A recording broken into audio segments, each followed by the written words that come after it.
नमस्कार, मैं हूं राहुल शर्मा। आप देखना शुरू कर चुके हैं हमारा खास प्रोग्राम और इस प्रोग्राम में आज हम चर्चा कर रहे हैं एक ऐसे मुद्दे की जो मुद्दा सुर्खियों में बना हुआ है और वो मुद्दा कोई और नहीं है।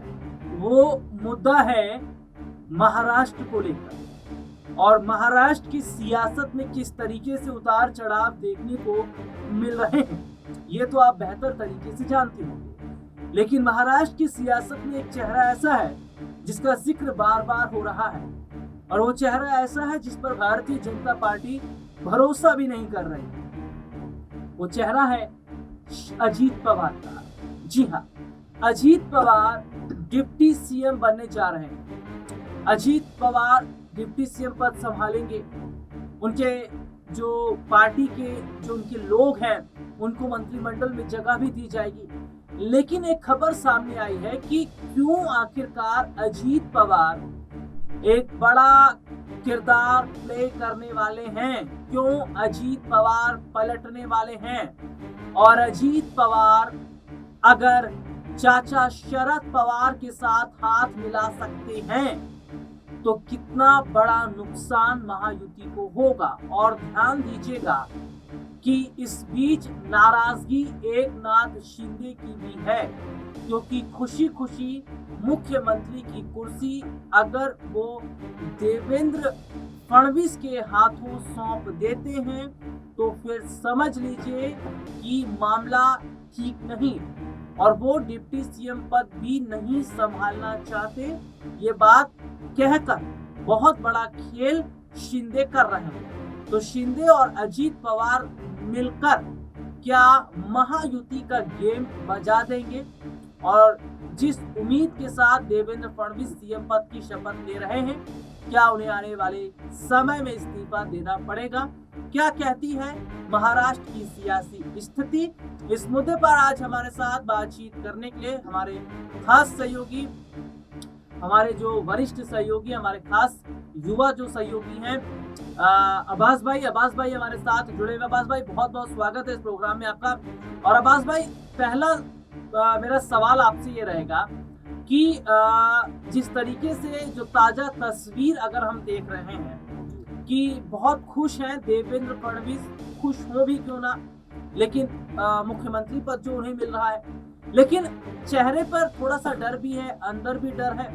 डर इसलिए क्योंकि एकनाथ शिंदे बहुत खामोश पूरी तरीके से हो गए हैं और अजीत पवार को लेकर ये खबर सामने आ रही है कि अजीत पवार का जो रोल है वो आने वाले वक्त में कुछ इस तरीके से हो रहा है कि वो चाचा शरद पवार के साथ दिखते नजर आएंगे। तो क्या कुछ वक्त के लिए ही देवेंद्र फडणवीस फिर महाराष्ट्र में सीएम बनेंगे? जी देखिए, आपने अभी जिक्र किया कि देवेंद्र फडणवीस के चेहरे पर कहीं ना कहीं खुशी देखने को मिल रही है। हाँ। लेकिन खुशी क्यों भी ना हो, क्योंकि हर मुख्यमंत्री जब शपथ लेता है तो कहीं ना कहीं उसके चेहरे पर खुशी होती है। लेकिन एक देवेंद्र फडणवीस के चेहरे पर खुशी के साथ में एक मायूसी भी है। उनके चेहरे पर जो खुशी, जो खिलखिलाहट है, वो हंसते हैं, वो हमें देखने को नहीं मिला है। क्योंकि उनको 2019 का वो मंजर याद आ रहा है जब उन्होंने 2019 में जब सरकार बनी थी तो उन्होंने शपथ ग्रहण लिया था। लेकिन मात्र 48 घंटे के बाद में ही अजीत पवार ने धोखा दे दिया था और वो चाचा शरद पवार जो एनसीपी थी वो उद्धव ठाकरे से जाकर मिल गए थे, शिवसेना से जाकर मिल गए थे और उन्होंने सरकार बना ली थी। तो इसलिए ये संशय देवेंद्र फडणवीस के मन में और संपूर्ण बीजेपी के मन में कहीं ना कहीं संशय बना हुआ है। शायद इसी वजह से इतना टाइम ज्यादा डिले हुआ, जो शिंदे के पीछे पड़े रहे कि शिंदे साहब आप आ जाओ तो हम मुख्यमंत्री बनेंगे, आपको डिप्टी सीएम बना देंगे। अजीत पवार का वो भरोसा उन्होंने कहीं ना कहीं नहीं जताया। लेकिन एक इधर शिंदे की बात कर लेते हैं तो शिंदे भी कहीं ना कहीं अड़े हुए थे कि मुझे भी आप सीएम बनाइए वरना मैं आपके साथ में नहीं। अब्बास भाई, आप अपनी बात आगे जरूर रखिएगा। एक छोटा सा सवाल मैं पूछना चाह रहा था, क्योंकि मैं अजीत पवार को लेकर इसलिए भी बात कर रहा हूँ क्योंकि ये वही अजीत पवार है जब एक वक्त में इन्होंने भारतीय जनता पार्टी के साथ में धोखा किया था और धोखा करके ये चाचा शरद पवार की तरफ चले गए थे। और उस दौरान फिर हम ये देखते भी हैं कि जो देवेंद्र फडणवीस हैं उन्हें इस्तीफा देना पड़ा था, कुछ वक्त के लिए ही वो सीएम बने रहे। और अब कितनी इसमें स्थिति नजर आ रही है कि एक बार फिर से अजीत पवार का जो रोल है वो चाचा शरद पवार की तरफ दिखता नजर आ रहा है और क्या शिंदे और अजीत पवार मिलकर कुछ ऐसा खेल खेल सकते हैं जिससे महाराष्ट्र में बीजेपी की मुश्किलें बढ़ती नजर आ रही हैं? जी बिल्कुल, आपने सही सवाल किया कि देखिए, अगर मैं अजीत पवार की बात करूं तो अजीत पवार का कोई भरोसा नहीं किया जा सकता। हाँ। अजीत पवार कभी भी चाचा शरद पवार की तरफ जा सकते हैं, क्योंकि इनमें जो लड़ाई है, जो मनमुटाव है, लड़ाई नहीं कह सकते उसको, मनमुटाव कह सकते हैं। चाचा भतीजे का मनमुटाव है, आज मनमुटाव हो सकता है और कल को वो सही भी हो सकता है। लेकिन इस चाचा भतीजे की लड़ाई में कहीं ना कहीं एक सियासी जो माजरा है वो देखने को मिल रहा है। सियासी माजरा ये है, अजीत पवार तो शरद पवार की तरफ जा सकते हैं, कभी भी जा सकते हैं, लेकिन उनके अकेले जाने से कुछ हल नहीं हो पा रहा। पिछली बार क्या था कि जब अजीत पवार यहाँ से बीजेपी का साथ छोड़ के चले गए थे तो उन्होंने वहां पर सरकार बना ली थी, लेकिन इस बार ऐसा नहीं है। इस बार अगर अजीत पवार अकेले जाते हैं अपने विधायकों के साथ में तो वहां पर जो है महाविकास अघाड़ी की सरकार नहीं बन पा रही है। अगर सरकार बन पा रही होती तो ये शायद आज जो देवेंद्र फडणवीस शपथ ले रहे हैं, ये शपथ भी नहीं ले पाते। इससे पहले ही जो अजीत पवार है वो महाविकास अघाड़ी को समर्थन दे देते। लेकिन इस बार जो बात टिकी हुई है वो टिकी हुई है शिंदे के ऊपर। ये बात बीजेपी को भी पता है, ये बात महाविकास अघाड़ी को भी पता है, ये बात महाराष्ट्र के बच्चे को पता है कि शिंदे के ऊपर बीजेपी भरोसा कर रही है। लेकिन भरोसा वो शिंदे कब तक निभाते हैं, ये सबसे बड़ा सवाल है। अगर अजीत पवार, मेरा मानना ऐसा है कि अजीत पवार अगर आपके महाविकास अघाड़ी में जाएंगे तो वो अकेले नहीं जाएंगे, बल्कि शिंदे को साथ में लेकर के जाएंगे। और वहां पर साथ में ले जाने में क्या फायदा है?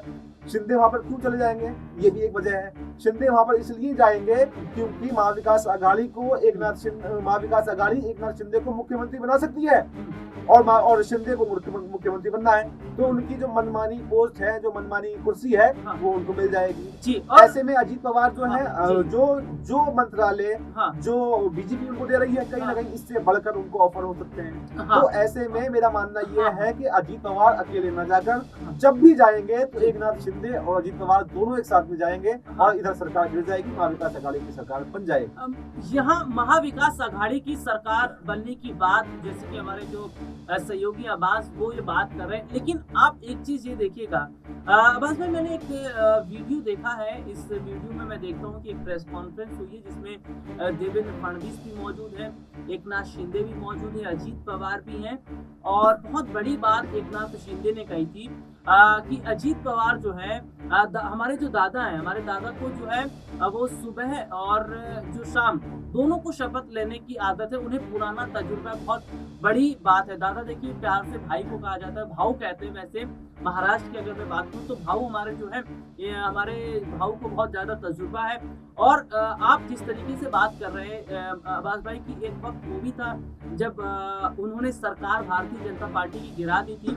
देवेंद्र फडणवीस को जब इस्तीफा देना पड़ा था, चाचा शरद पवार के साथ गए, तो कहीं ना कहीं भले ही हंसी मजाक में बात कह दी, लेकिन ये बहुत गहरी बात है। क्योंकि भाऊ को अगर सुबह भी शपथ लेने की आदत है और शाम को भी लेने की आदत है, तो भाऊ को हम हल्के में नहीं ले सकते। क्योंकि भाऊ अगर चाचा शरद पवार की तरफ जाते हैं और शिंदे की खामोशी कहीं ना कहीं ये महाविकास अघाड़ी को बहुत मजबूत करती नजर आ रही। जी बिल्कुल, आपने सही कहा कि उधर कहीं ना कहीं शिंदे ने ये बात बिल्कुल हंसी मजाक में भले ही बोली हो, लेकिन एक हकीकत बोली है कि अजीत पवार को सुबह शाम जो है शपथ लेने की आदत है। क्योंकि पहले भी ऐसा हो चुका है कि रातों रात शपथ ली गई थी। जब देवेंद्र फडणवीस मुख्यमंत्री बने थे तो रातों रात शपथ ली गई थी, लेकिन मात्र 48 घंटे के बाद में अजीत पवार ने दोबारा से शपथ ले ली। इधर भी डिप्टी सीएम की शपथ ली थी, जबकि इधर भी डिप्टी सीएम की शपथ ली। ऐसे ही ये चीज जो है नीतीश कुमार के बारे में भी कही जाती है कि नीतीश कुमार को भी जो है शपथ लेने की आदत है। अभी आपने देखा होगा कि अभी पिछले साल ही क्या था कि उधर लालू यादव के साथ में आरजेडी के साथ में गठबंधन था, उधर भी मुख्यमंत्री बने हुए थे, सब कुछ ठीक चल रहा था। लेकिन पता नहीं अचानक क्या होता है, रातों रात के माहौल बदलता है और जो है नीतीश कुमार एनडीए में आ जाते हैं और फिर से मुख्यमंत्री बन जाते हैं। तो इसी तरह से अजीत पवार की अगर बात करें तो अजीत पवार 6 बार महाराष्ट्र के डिप्टी सीएम की शपथ ले चुके हैं। तो शायद इसी वजह से एक नाथ शिंदे ने कहा था कि वो जो भाऊ को शपथ लेने की, दादा को शपथ लेने की जो आदत है, 6 बार, ये मामूली बात नहीं होती है 6 बार डिप्टी सीएम बनना, बहुत बड़ी बात है, बहुत बड़ी बात है। और इसमें सबसे मेन बात ये है कि इधर के मतलब महायुति से भी वो डिप्टी सीएम रहे हैं और महाविकास अघाड़ी से भी डिप्टी सीएम रहे हैं। तो ये कहा जा सकता है कि कभी भी कुछ भी हो सकता है। आज महायुति में है तो कल को महाविकास अघाड़ी में जा सकते हैं। इन लोगों को जाने में कोई देर नहीं लगने वाली है। जैसे कि नीतीश कुमार हैं जो कभी भी पाला बदल सकते हैं, उनके बारे में उनको कोई भरोसेमंद इंसान के तौर पर नहीं देखा जाता है राजनीति के तौर से।